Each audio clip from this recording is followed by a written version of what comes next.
what's going on? What up, though? This your girl, Shine Talks.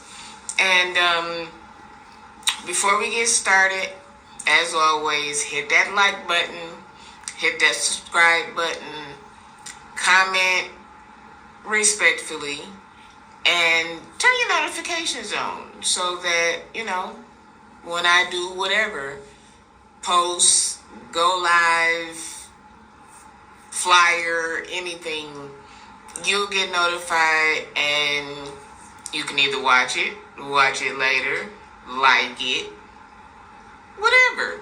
So hit that notification bell.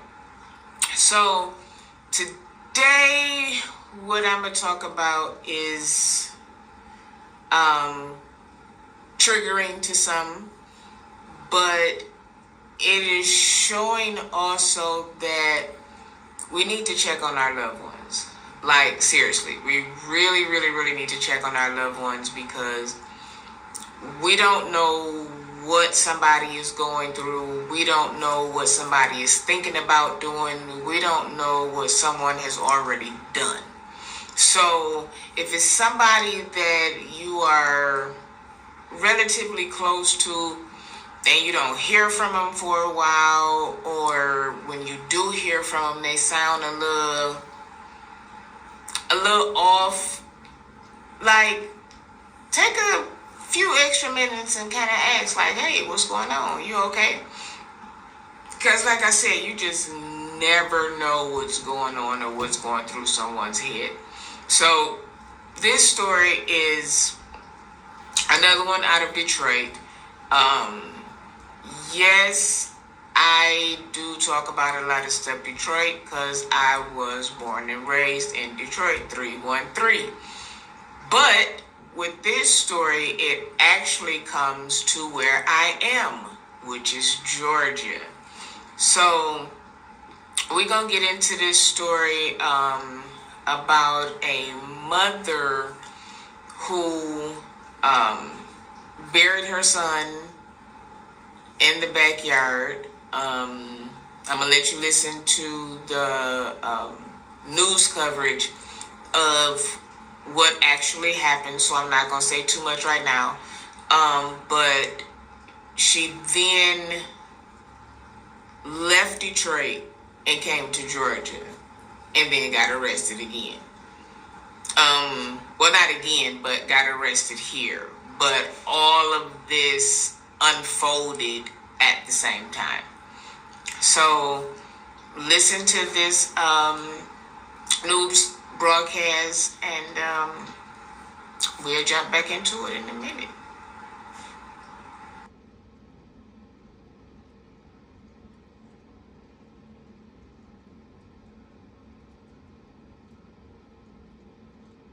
Breaking story on Detroit's West Side, where a mother is charged in the murder of her 9-year-old son. Zamar King's remains were discovered in the backyard of his home on Woodingham Drive near Outer Drive in Livernois last month. We've been following this story since those remains were found, but today we learn this tragic case stretches back even further. 7 News Detroit reporter Randy Wimbley has more from police, prosecutors, and a neighbor who knew the family. Investigators believe they've gotten to the bottom of a grim discovery at this home on the city's west side. A little boy's body was found buried behind this garage. His mother is now accused of killing him. I want to talk about a case of a young boy named Zamar King III. Wayne County prosecutor Kim Worthy levying charges against 41-year-old Brandy Pierce for the murder of her 9-year-old son. The cause of death found by the medical examiner was smothering and neck compression. Authorities believe it happened in October of last year. Zamar's remains were not found until January 6th of this. So for 3 months, this baby was just outside and she left.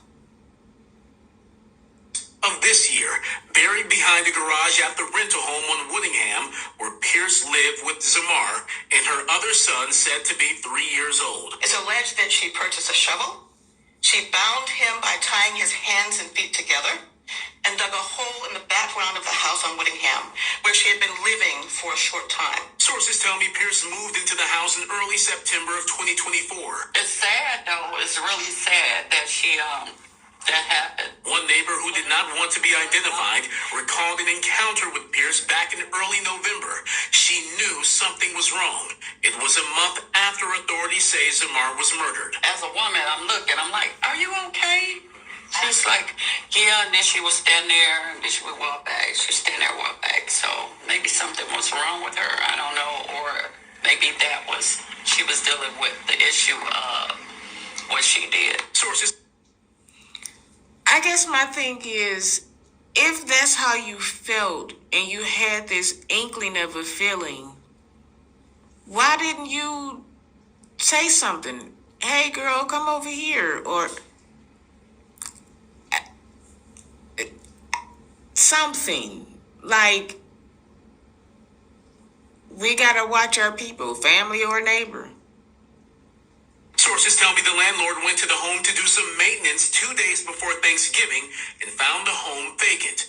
Pierce fled the state to Georgia with her 3-year-old son, where Worthy says he is now in foster care. Public records show Pierce was arrested in Brookhaven, Georgia, for cruelty to children in the first degree on December 20th. Pierce was arrested again in Cobb County, Georgia, on January 10th for possession of a controlled substance and theft. Meanwhile, here in Wayne County, We are charging Brandy Catrice Pierce today with 1 count of murder in the first degree premeditation. Count 2 is homicide felony murder. The Detroit Police Department works relentlessly on behalf of victims, and we are confident that there will be accountability for this. now Pierce is in custody in Georgia.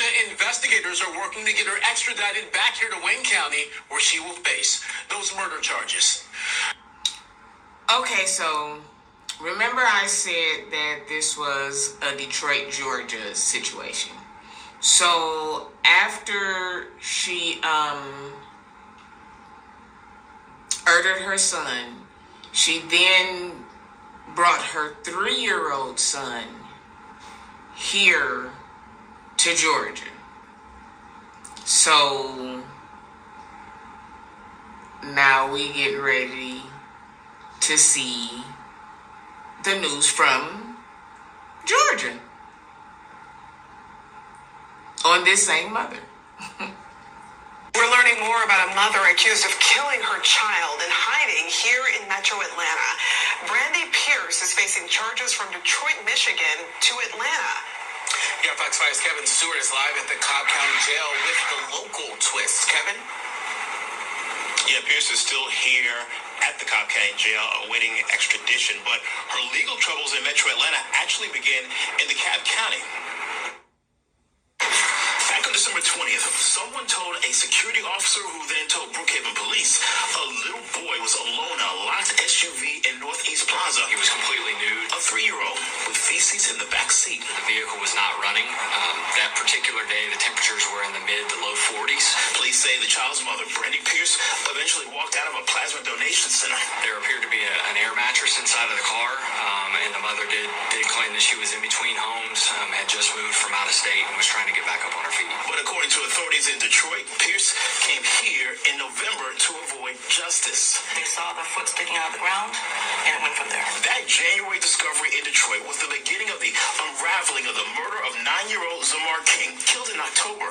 This is Brandy Pierce's other son, found dead in this shallow grave in a backyard in the house Pierce rented. Okay, so she suffocated him, choked him, and then buried him in the backyard. A 9-year-old.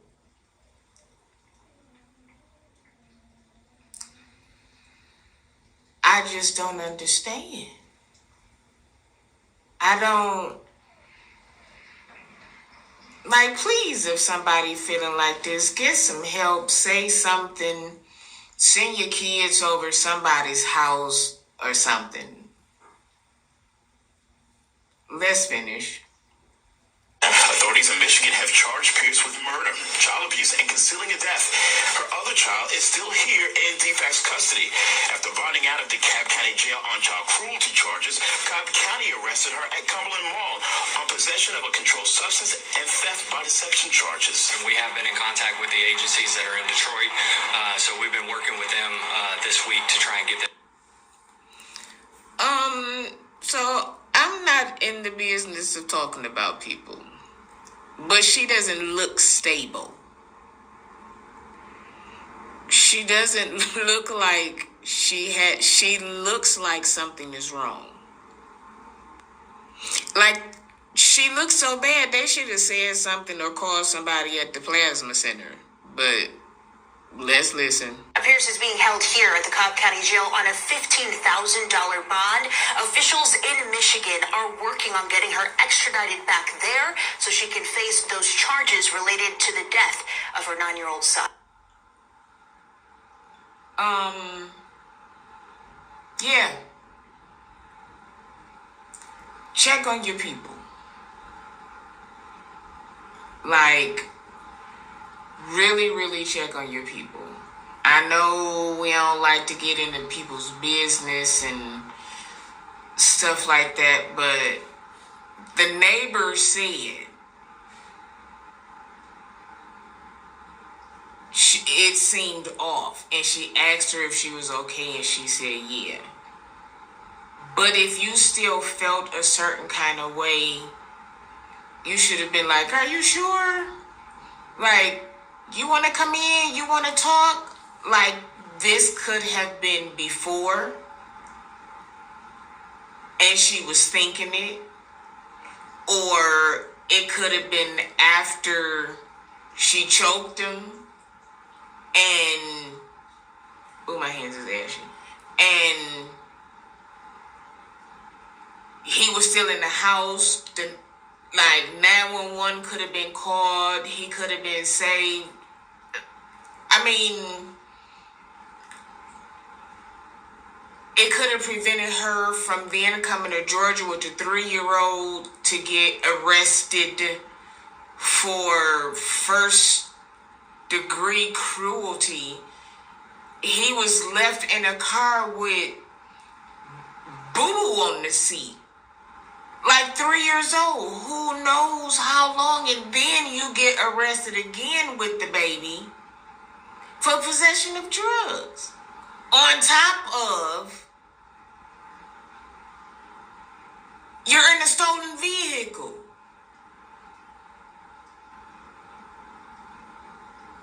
Like, we have to check on our people, even if they say they good. If you have like any kind of feeling like, I'll say, hey, like, talk to them a few more minutes and see, like, mental health is real. It's real. Like, people are going through a lot, and some people are ashamed to even say that they're going through anything. Or sometimes people just don't know how to say it or even feel like people care. Sometimes it's not the fact that they don't want to say anything. It's the fact that sometimes people give off that they don't care. Like, oh, you bothering me. And some people don't want to do that. So sometimes watch how you talking to people, or how you're interacting or engaging in certain situations. So we gonna keep up on this. I'm gonna do some more digging and see what I can come up with, and we're gonna follow the trial. I hope they put her on the stand, and then we can kind of see, or at least show her integration to try to see where her mind frame was. And if I'm right, because I'm getting cuckoo for Cocoa Puffs. But, I mean, hey, who are me? So, I'm out. Hit that like button. Subscribe if you have not. Comment respectfully if you're rewatching. And yeah, turn those notifications on. This Shine Talks. I'm out.